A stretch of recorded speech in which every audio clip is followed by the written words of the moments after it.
Նյուզայեմ Ռուզան Խաչատրյան, պարոն Ավինյան, նախ ուզում եմ իմանալ քաղաքացիական պայմանագրի վարչության քասթինգը կամ այսպես ասած հարցաքննությունը անցել եք, դրական կտրվել եք, թե դուք հաստատում եք ստացել։ Երկրորդը այս շրջանում գերատեսչությունները բոլոր պետական ճոխ պարգևատրումներ են կարծես իրականացնում, ազգային ժողովը, պաշտպանության նախարարությունը, քաղաքապետարանը պարգևատրումներ տվել է իր աշխատակիցներին, օրինակ ձեր անձամբ պարգևատրումը ինչքան է կազմել, ինչքան եք ինքներդ ձեզ պարգևատրել, եւ եկեղեցու հետ կապված, պարոն Ավինյան, ձեր դիտարկումները հարցեր են առաջացնում, դուք ասում եք, օրինակ ներսից այո պետք է բարենորոգել եկեղեցին, բայց մենք տեսնում ենք լրիվ հակառակը նաև, որ իշխանությունն է խառնվում եկեղեցու հարցերին եւ իշխանությունն է որոշում, թե ինչպես պետք է բարենորոգվի եկեղեցին։ Օրինակ վերջին մայրաթոռի,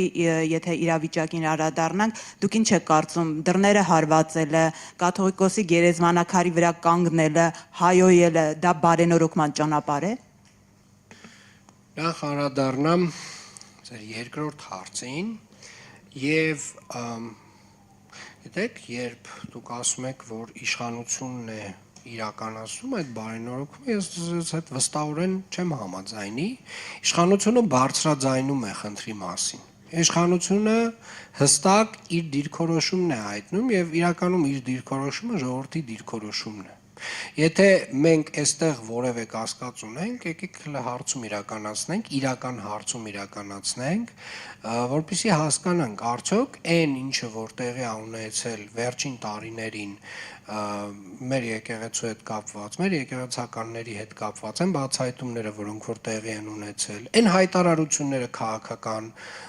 որ եկեղեցականները տարբեր ժամանակներում արել են, այս կամ այն մոտիվացիայից եւ կենտրոնից դրդված, արդյոք դրանք արդյոք այդ ինստիտուտը չունի նորոգման կարիք։ Ես կարծում եմ, որ ժողովրդին հարցնենք, ես վստահ եմ, որ իրենք վստահորեն կասեն, որ ունի կարիք եւ իշխանությունը ընդհանրապես բարձրաձայն կներեք, թողեք ավարտել։ Թողեք ավարտել։ Այո, արել ենք։ Բայց դա չի կարևոր։ Իրականում կարևորը ճշմարտությունն է եւ ճշմարտությունը միշտ պետք է լինի գերակա եւ երբ որ ես ասում եմ որևէ ինստիտուտներից պետք է նորոգվի եւ ժամանակի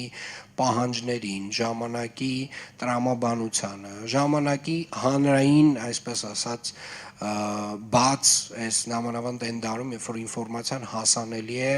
ամեն մեկի մասին, ամեն ինչի մասին եւ արդեն շատ բաներ հնարավոր չի կոծկել եւ թաքցնել եւ պահել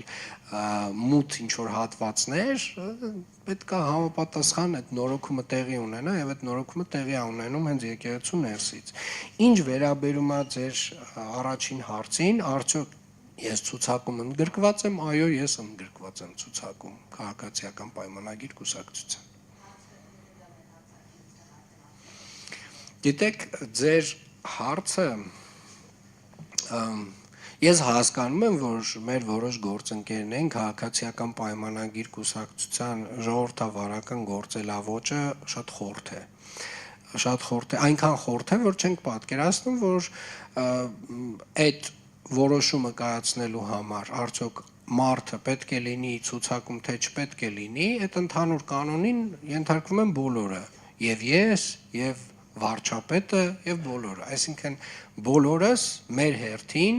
կանգնել ենք ամբիոնին, ներկայացել ենք, պատասխանել ենք հարցերին եւ վարչությունը կամ հաստատել է կամ մերժել է մեր տեխնացությունը։ Հիմա եւ վարչապետի տեխնացությունը, եւ իմ տեխնացությունը, եւ շատ իմ գործընկերների տեխնացություն հաստատել է մեր վարչությունը։ Սա է այդ կանոնը, որը մենք ինքներս մեզ համար դրել ենք, որքան էլ որ այդ ժողովրդավար կանոնները որոշ մեր գործընկերների համար խորտ չլինեն։